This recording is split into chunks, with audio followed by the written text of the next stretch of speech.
My husband left me for a richer woman. He said it calmly, the way you'd cancel a subscription. Standing in our kitchen, checking his phone, wearing the shirt I had ironed the night before. What he didn't know, what he had never once thought to find out, was that the company depositing money into his account every 2 weeks had my name on its ownership documents. And in 3 weeks' time, he would walk into a boardroom expecting a promotion. I would already be sitting at the head of the table. The morning he left, I was making his coffee. 2 sugars, a splash of oat milk, stirred exactly 4 times. 11 years of that same ritual, and I still did it without thinking. Out of habit, yes, but also out of something that felt like love right up until the moment it didn't. Daniel walked in wearing his navy shirt, the good one, and he didn't look at me when he spoke. "I've been doing a lot of thinking, Sarah. I need more than this. I need someone who matches where I'm going." I turned around slowly. "Where are you going, Daniel?" He looked up from his phone, and what I saw in his eyes wasn't cruelty, it was something almost worse, a kind of settled indifference, the face of a man who had rehearsed this moment so many times that the guilt had finally worn smooth. "Her name is Vivian," he said. "She gets it. She moves in circles I need to be in." I looked at him, standing in our kitchen, in the shirt I'd pressed, holding the phone he was never without anymore, and I said the only thing I could think to say. "Circles. Yes," he picked up his jacket. "You're a great person, you really are. But you're comfortable with small, Sarah. I'm not anymore." He left with 2 suitcases 40 minutes later. I stood at the window and watched his car disappear, and I didn't cry. I just turned his last sentence over in my mind, the way you turn a stone in your hand, feeling its weight. Comfortable with small, as if 11 years of quietly building something real was smallness, as if patience were a character flaw. Daniel had spent our entire marriage mistaking my stillness for limitation, and he was about to find out, with considerable precision, just how wrong he was. You need to understand who I am to understand why this story matters the way it does. My name is Sarah Ellison. I grew up in Ohio, raised by a man named Roy, who ran a printing shop and lived by one rule: real wealth is never loud. He used to say, anyone who needs to tell you they're important probably isn't. I carried that like a compass. I went into corporate finance at 22, and I was good at it. Not flashy good, but precise and patient good. The kind that earns trust slowly and then all at once. I understood risk and compounding and the quiet mathematics of waiting. By 26, I had a portfolio that would have surprised most people who knew me. I didn't talk about it. I didn't see the point. 4 years before I met Daniel, my father passed away and left me something more valuable than money, an early stake in a logistics startup called Meridian Group, passed through a private equity arrangement he'd made with a founding partner he trusted. It wasn't worth much when I inherited it, but I understood what it could become, so I held it, quietly, patiently, the way you hold anything that matters, with steady hands and no need for applause. I met Daniel at 24 at a house party in Columbus. He came out to the back porch where I was sitting alone with a glass of wine and said, "You look like someone who actually has something worth saying." I was in love with him in about 11 seconds. He was loud and alive and electric in a way I wasn't, and that balance felt right. I was the steady hand and he was the spark. For the first few years, we worked. But somewhere around year 6, Daniel started changing. I think the more precise word is revealing the part of himself he had been too distracted to show me earlier. He became consumed by image, by status, by what he called the right circles. It started as dinner reservation suggestions. We should be seen at places like that, and became something harder to ignore. Friends quietly disappeared from our social calendar because they weren't, as Daniel put it, going anywhere. He'd come home from work events and spend 20 minutes telling me who was in the room, as though proximity to money were a form of achievement. One evening, about a year before he left, we were at a work function together, a cocktail reception at a hotel downtown. I was talking to an older woman named Frances, a retired CFO who had spent 30 years restructuring distressed companies. We were deep in a conversation about private equity cycles when Daniel appeared at my elbow, touched my arm lightly, and said, "Sorry to interrupt. Sarah, you should come meet Marcus. He's in acquisitions." He steered me away from Francis mid-sentence.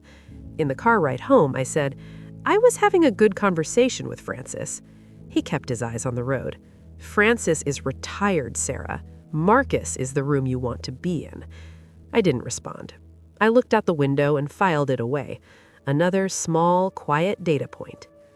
By the time Vivian appeared, I had collected enough of those data points to understand that the man who had found me interesting on a back porch had long since stopped looking. And while he was doing all of that, Meridian Group had been growing. The stake my father left me had compounded through 3 rounds of growth and 1 major acquisition. The acquisition, 2 years earlier, of the regional sales firm where Daniel worked. His badge changed. His email changed. His benefits improved. He came home delighted about the new contract, and I congratulated him over dinner. He never asked what company had acquired them. I never volunteered it. By the morning he packed his suitcases, I held a controlling interest in the company that employed him, the company whose quarterly board review was scheduled for 3 weeks from that Tuesday, the company that had just received an internal nomination from his own division manager who liked Daniel and knew nothing of our history, recommending Daniel for a regional sales director role. That nomination arrived in my inbox on a Thursday afternoon. I read his name 3 times. Then I called Denise. Denise has been my best friend since college. She is the kind of person who tells you the truth with enough love that it doesn't leave a scar. She came over the night Daniel moved his things out and sat with me on the kitchen floor and said, "He's not the man you thought he was, and you are more woman than he ever deserved to stand next to." Then she opened a bottle of wine and stayed until midnight and said, "Men like Daniel always come back to find the fire they put out." I held on to that. When I told her about the email, there was a long silence on the line. Then, "You have to be kidding me." "I am not kidding you." "Sarah." Her voice shifted, careful, deliberate. "What are you going to do?" I had been sitting with that question since Thursday. I could approve the promotion quietly, let him rise inside a company I owned, never knowing. I could kill the nomination without explanation, cleanly, and he'd never connect it to me. Or I could walk into that boardroom in person for the first time in the company's history under my ownership and let the truth do what truth does, arrive on its own schedule with a weight that can't be argued with. "I'm going to attend the board meeting," I said. A beat. "In person?" "In person." Another pause. Then Denise, perfectly calm, "Wear something good." I slept better that night than I had in weeks.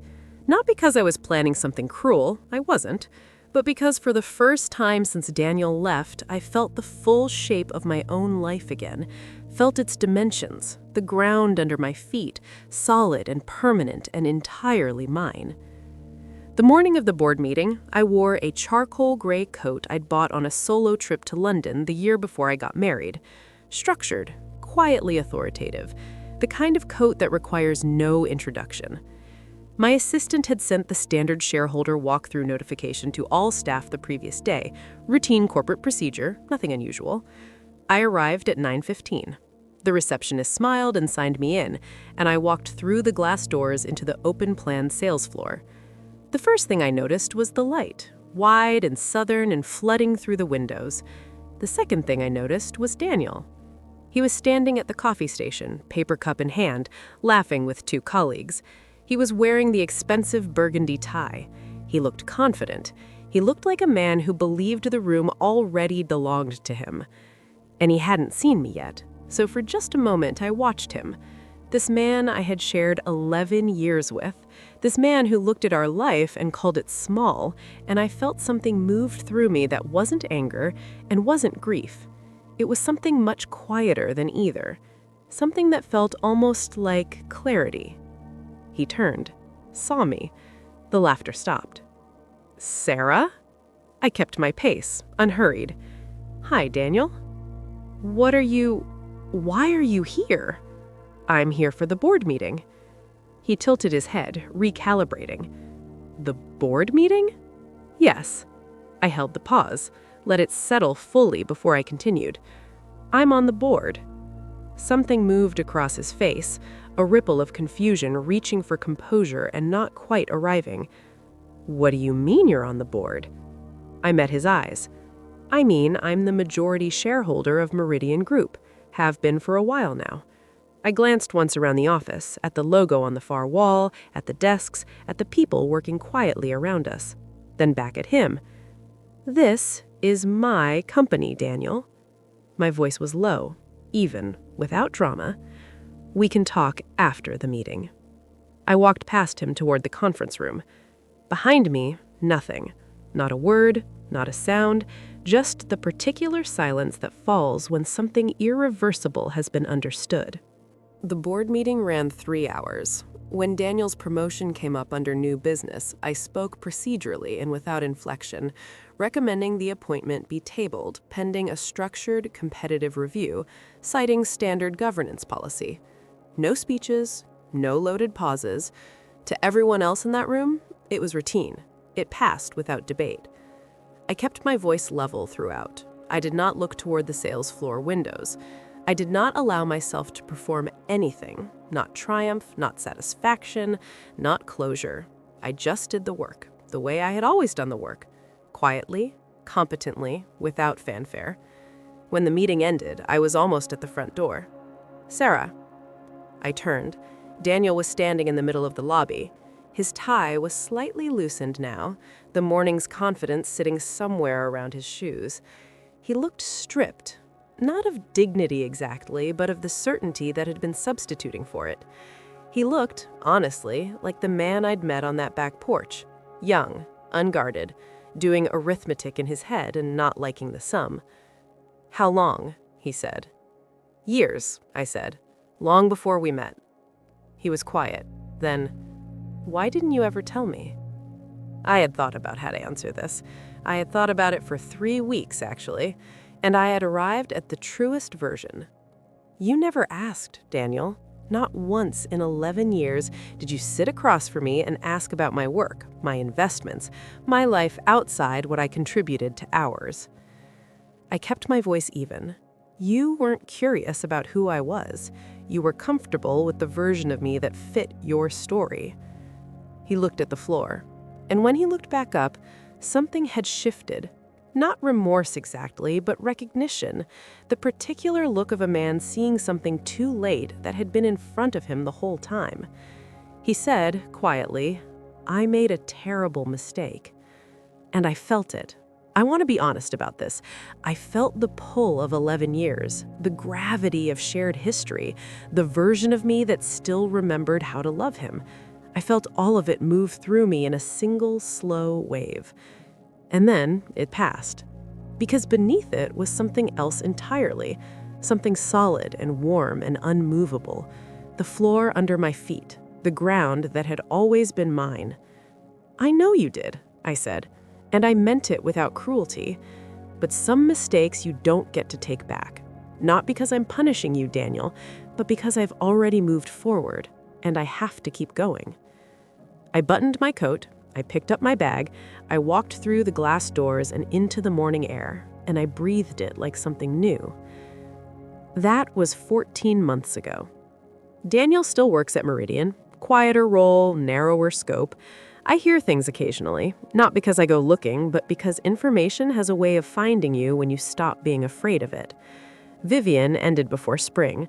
The life he had sprinted toward turned out to be a performance that got too expensive to maintain. I understand that. I hold no satisfaction in it. Some lessons are expensive, regardless of where you sit. I renovated the kitchen last April. New countertops, white marble, and a window above the sink that catches the early light in a way that feels almost deliberate, like the house itself exhaled. I put a small plant on the sill. It has been growing steadily, quietly, without being asked. Every morning now, I make my own coffee. 1 sugar, it turns out I never actually liked to. No oat milk, stirred as many times as I feel like, which varies by the day, which is entirely at the point.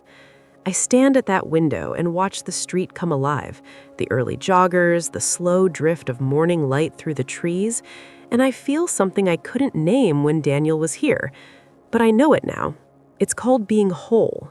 It's called standing in the full space of your own life without shrinking to make room for someone else's version of it. I don't tell this story for satisfaction. I tell it because I think there are people listening who have been made to feel small by the person who was supposed to see them most clearly, who have accommodated and adjusted and made the coffee exactly right for someone who never once asked how you take yours, who have been building quietly, competently in the background and had that silence mistaken for nothing.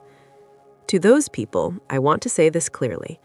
The ground you've been standing on is yours. The life you've been constructing in the background is real. The value you carry doesn't need to be announced, validated, or believed by any single person in order to be absolutely and permanently true.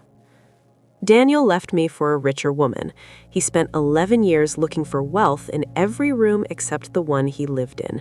He dressed it up as ambition, as vision, as deserving more.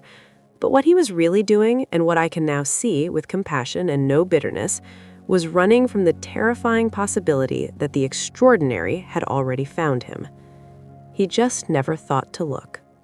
Build quietly, trust the ground, because one day the boardroom door will open and you'll already be sitting at the head of the table.